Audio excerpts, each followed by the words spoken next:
We're back again. Why did I say that? Why do I always say we back? You know, like we go away for months and then we come back and do another video. I don't know, but we're back, and I don't know why we say we either, because it's always me. Well, I'm surrounded by my toys too, but they don't talk. Well, I guess Larry Wampa talks sometime in his videos. Check out the Larry Wampa videos if you haven't. They're great, but for some reason nobody really likes them but me. But they're fun to do. Anyway, before we get started with this video, I just want to apologize, because some of you have noticed the quality of the camera. I used to use my phone, but every 3 to 4 minutes I would have to stop the video and upload it to my computer because my phone sucks. It has no space on it. I've deleted everything. I have no music on it. I hardly have any pictures. Hardly have any apps. The more I delete, the less room I have. So I just said, screw it. I'm using my computer camera. And I know the quality's not as good. So I apologize. If you hate the quality of this video, hey, just go to our Patreon channel and help donate. Because money there is going to go into fund to make this place better. So when you bitch about the quality of the video, it's all on your fault for not helping me out. Patreon. Okay, shameless plug over. So what are we going to talk about today? We're going back to toys. That's right, Kenner Star Wars. And this is kind of a lesson for all you newbies out there that's just getting into collecting Star Wars, at least the vintage line. And this kind of, but this list applies to almost any toy line, not just Kenner. Not just Star Wars Kenner, but we're going to focus on Star Wars Kenner because, hey, that's what we do here. We're going to talk about Slang in the Star Wars collecting universe. That's right, stuff like MOC, AVA. I've got a whole bunch of them, but let's start out with an easy one. And if you're new to collecting, at first you might not know what this means, and you'll see it a lot. 12-back. So what does 12-back mean, and why is 12? Well, it's not just 12-back. You'll see a 79-back, a 24-back, all kinds of different backs. Let's start with 12, because this is the most famous. You see this? This is a 12-back card. Why is it called 12? Did it cost $12? No way, this costs like $3. Is it worth 12 grand now? No, maybe if it was a vinyl kick Jawa and didn't have an open bubble. Oh, do not reseal. Do not reseal it. Even if it's an open bubble, do not reseal it. But anyway, okay, we're getting off topic here. So what is a 12-back? If you can see from the back of the card, they show 12 action figures. That's right. So that's why that's known as a 12-back. Because 12 back on the action figures. And then we have a 41-back. See that? 41 colorful action figures that you can collect. That's right, 41. So that's known as a 41-back. So that's pretty simple. In fact, we've got, let's pull out 92-back. See? 92 action figures right there. That's the Power of the Force, has a 92-back. So if you see a 12-back, you know that means it's going to be... So if you see a 12-back, you know it's the Star Wars logo. Before they added Greedo and Snaggletooth in the next line. But that's it. All it means is how many figures are on the card. So when you take something like Jawa, first it was released on a 12-back. It's going to be worth more than a Jawa on a 21-back. 21's about to have Series 2 figures and maybe a Boba Fett offer. But this 12-back is the rarest. If you're collecting figures, 12-back's going to cost you. Because that's going to be... You're probably almost $1,000 a figure because these are the rarest. This 12-back was the first ones that came out in 1978. And that's no one knew to collect them back then. That's why they was worth so much. This is the only 12-back I have. And like I said, the bubble's open. It makes me cry at night. Keeps me awake at night sometime. But do not glue it. Do not glue it back. I don't care what anybody tells you. Do not glue it back. I don't care what you see on Snapchat or your fancy social media app. Do not glue the bubble back on. Which lucky girls will be fit to join my harem? Okay, so we know what the count number on the back means. So now, what are we going to talk about? MOC. Everyone should know what that means if you're collecting toys. If you don't know, then you're really new and you really need to catch up on things because that's been around forever. Okay, so you know what the card back means. Now here's another word you're going to see on eBay anytime you search for Star Wars or any old toys. MOC. What does MOC mean? Well, that's an easy one. Anyone collecting should know MOC, mint on card. You might also see MOP, mint on package, which I don't understand. That's stupid. I don't know why people will say MOP. Or you might see MIP, mint in package. That's more when you're talking about ships and land speeders and snow speeders and all the other kind of speeders in Star Wars, or a Tauntaun or a Wampa. They're going to be mint in package. Figures are going to be mint on card. And what does mint mean? Here is a mint on card Friar Tuck. I know, I'm just trying to brag that I got some Robin Hood figures. That's all. That's the only reason I did this video, so I could brag about this figure. But as you can see, it looks almost brand new. Look how flat the card is. So when you're looking on eBay for toys, you want to find MOC. If not, it's going to look like somebody kicked the shit out of it and threw it up against the wall. It's not going to be worth your time and money to collect if you're collecting carded stuff. Okay, so you know what the count number is and you know what the mint on package means. So what's next? DT lightsaber or a DT saber. What does that mean? And sadly, I can't show you what it means. I'll have to use some photos because I had a DT Luke Skywalker, but the saber broke. I don't even know how. It was just sitting around in a glass tube. Well, collector's case, whatever you want to call it. A little glass thing, a little plastic glass stand. And it broke. The lightsaber just broke in half. I think my ex-wife has something to do with it. But she says it just broke. Yeah, okay. Or maybe it was one of those meddling kids I have touched it. I don't know. I don't know how a lightsaber just breaks. But we're getting way off topic. What is a DT lightsaber? It's known as a double telescoping saber. Again, I would pull out and show you. I don't have it. But you're saying, well, Junkman, how about getting one of your regular sabers and show us? Well, I got them, my first 12 in a case locked up. So I'm not going to dig them all out of that case just to show you something I can show you a picture on Google with. See, that's easier. So, as we all know, Darth Vader, Obi-Wan, and Luke came with a lightsaber that extended from the hand. It had a little peg, you slide up, and the lightsaber shot out. It was cool. But the DT lightsabers came out again. It was like a telescope. That's why they call it a double telescope. It comes out of the arm. And then that little tip that mostly broke off on the regular figures, you could pull that tip out even longer. So this saber was double in length than the normal figures. Now these are very rare. Some of them came with the early bird package Luke Skywalker. But if you find a Darth Vader or Obi-Wan or Luke on card, you just hit the holy grail, one of the rarest Star Wars figures there is. Even loose, these figures can reach in the thousands. God. And I had one too. Ugh, them kids. Anyway, like I said, the lightsaber comes out double. So it's a double telescoping Luke. But you'll see this listed as a DT. DT. Now I know my accent's hard to understand. That's D and a T. A lightsaber. You also might see somebody refer to this as a double lightsaber Luke or a double lightsaber Han. What the fuck? I don't got no lightsaber. You might see this as a double lightsaber Luke or a double lightsaber Vader. But in the collector's market, we all know it as double telescoping lightsaber.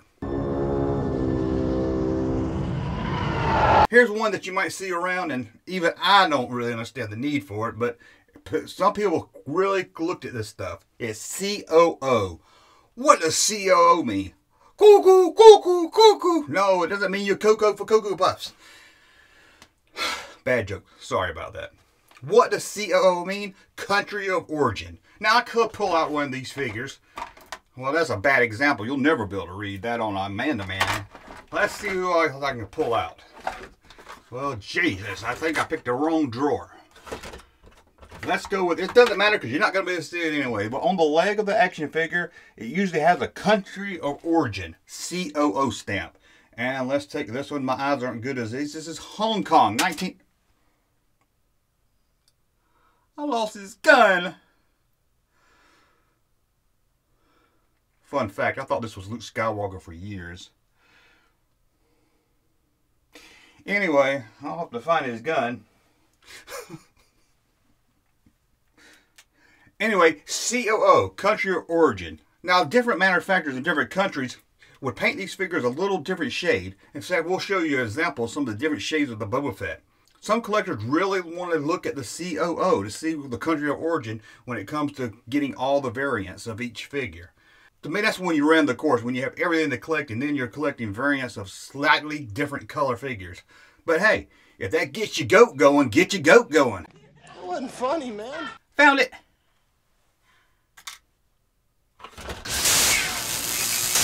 So that's it. That's the country of origin. What else is a slang you might hear? POTF. Now this is one you better know if you're going to collect Star Wars figures, loose or carded. Now we all know what SW means, Star Wars. ESB, Empire Strikes Back. ROTJ, Return of the Jedi. That's all three movies. What is POTF? Easy. Power of the Force. This is the 1985 line that came out after Return of the Jedi. It was designed to be more of a mixture of all three movies, although most of them do focus on Return of the Jedi. Sadly, this series only lasted from 1985, as with no new film, Kenner was seeing a sliding sales. So this is known as the last line of figures, the Power of the Force. It's rare because it was the end of the run, and a lot of kids and collectors were moving on to G.I. Joe, or He-Man, or Ninja Turtles, or Superpowers, or you know everything was going on around 1985. I mean, shit, 1985 was a great year. We had this. As a matter of fact, you using the whole fist, Doc? Just relax. So again, POTF stands for Power of the Force. And before we confuse anyone, this does not mean this, Power of the Force. You'll see this as collectors. You'll see this as POTF 2. That's the 1995 release of Hasbro era Kenner Star Wars. You know, those big He-Man looking action figures that came out in the 90s. Some reason Hasbro decided to keep the name Power of the Force. And I think they knew somewhere down the road there was going to be eBay and people were going to use it to get confused. So, if you see me on Twitter or you see one of my videos and I say PTF, I'm never, ever talking about this. If I say POTF, I'm talking about this. POTF 2, POTF, the original, 1985, 1995. Do not get confused. I see a lot of times people tell me they got a POTF action figure. And then I go look at it, and it's this. It's from the 90s. And it's worth maybe $3. Where this one's probably worth a couple of hundred. Again, POTF, right there in your face. And you have to know POTF if you're going to collect Star Wars. That's like not knowing what ESB stands for. Empire Strikes Back, come on! And here's one that might be a touchy subject, because we could do a whole video on if you should use it or if you shouldn't. AFA. What does AFA stand for? Action Figure Authority. These are people that grade your action figures. That's right, they'll take... This isn't a Kenner action figure. It's a Hasbro edition. Anyway, you take this, you mail it to these guys, they will look at it, determine what they think the grade is. They will seal it up in a glass case that you can never open and touch, and they'll mail it back to you. I don't know how much it costs because I've never done it, but I think it's around $60 or so. I think it depends on the figure. But that's what they do. And the higher the grade, the more mint, MOC, the figure is. So as you can see. Now, who grades these figures? Are the experts? Well, I know they've been doing it for a lot of years. So I'm guessing that they know what they're doing. I've never heard of any real problems with them. My personal opinion is when it comes to loose figures, display them, touch them, don't lock them up in glass. I don't understand why. Now, the only time I would grade is if I had something really rare, like a vinyl kick Jawa, or maybe a Yak Face, or a DT Luke Skywalker on card. Something like that I would grade. Shut up, computer! I'm trying to do a video! Hate is swelling in you now. And also, it might help in insurance purposes. If you have some very rare stuff and your house burns down, let's hope that doesn't happen, but hey, it happens. It would be very good for insurance purposes because you'll have a record of how much this stuff's worth. Grading's up to you. You're going to pay more for something that's graded because the person that's selling it's probably going to want it back. They're going to want the figure cost and they're going to want their cost back in the grading. Such as if you take a... Well, that's not a good example. No! I bent my Wookiee. Now, let's say if you take this guy right here.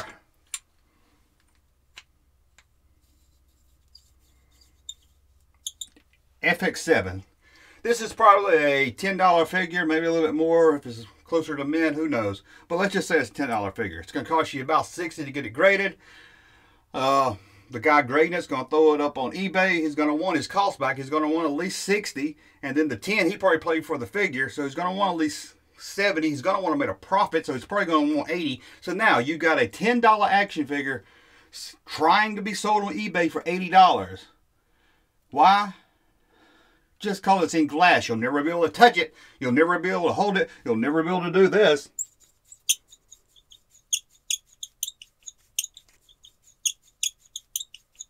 So to me, I don't see the need for grading loose figures. But again, it's a personal opinion. Some people like to grade, some people don't. Another thing you might see is punched and unpunched. No, it doesn't mean the action figure is being beat up by your brother. It means this.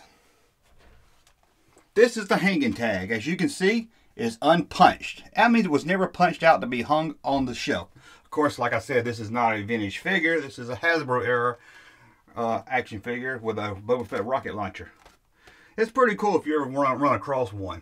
But as you can see, it's unpunched. And let me show you a punched card. That means it's been punched out and able to hang up on a peg at a store.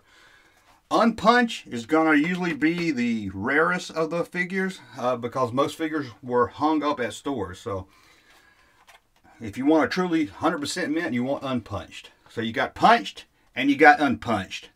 Whew, man, we're learning so much here. What else we got? You might see this word, repo, what means reproduction, or as I like to call it, counterfeit.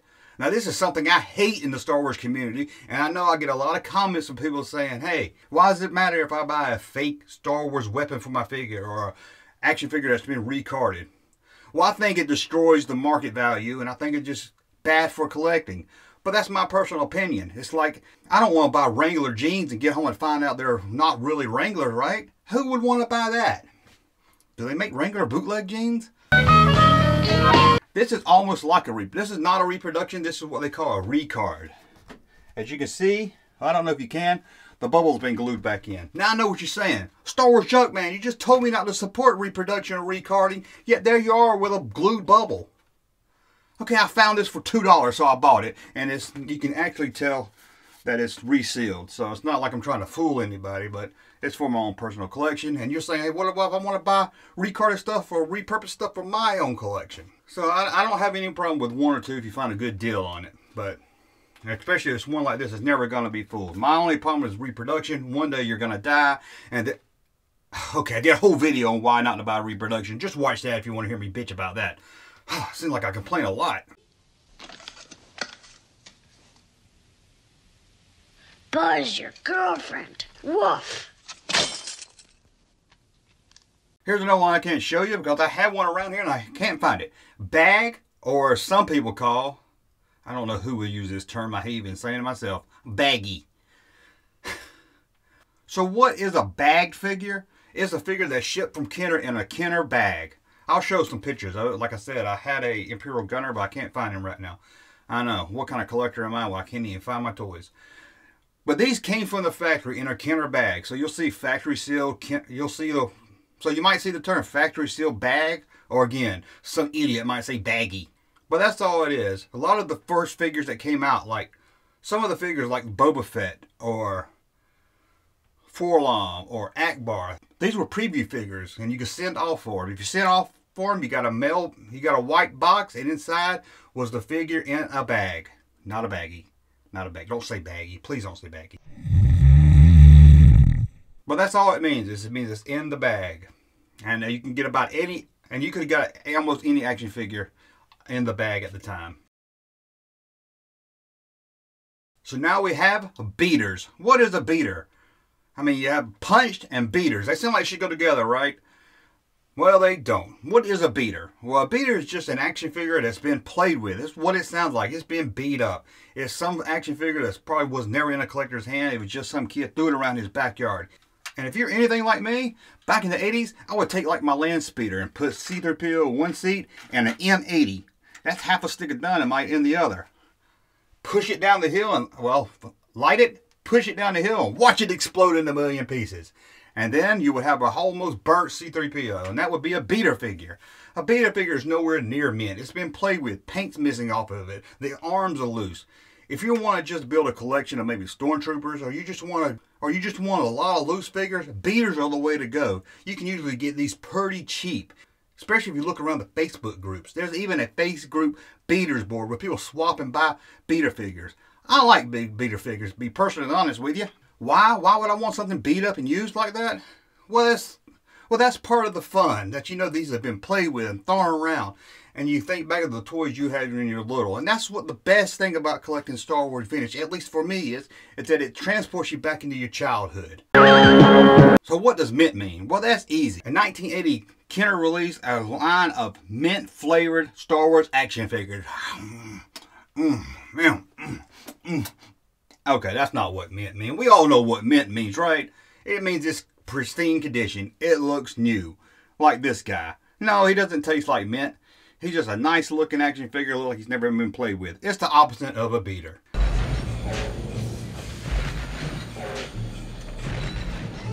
So we're going to leave you with this one. It's called Big Head Han Solo. No, it's not about an action figure of Han Solo that was conceited. You might also see the term small head. This is small head. This is big head. First, Kenner released a small head Han Solo, but felt the head was too small for the body. So later, the big head was released. But to me, look at the big head. Don't it look stupid? I don't understand why they like the big head one over the small head. You can find these on all the cards. So apparently Kenner kept making both versions of the small head and the big head. Although the big head Han Solo on the early Star Wars packaging is harder to find. So that's it. I think we covered most of the basics. If you come across something you don't understand, leave it in the comments and I'll explain what it means. So if you're starting to collect Star Wars vintage, go out there, have a time of your life. It's a fun hobby to have. And if you've been collecting for years, you already know what all this means and you're enjoying the hobby, I'm sure. Again, thank you for watching. This is StarWarsJunk.net.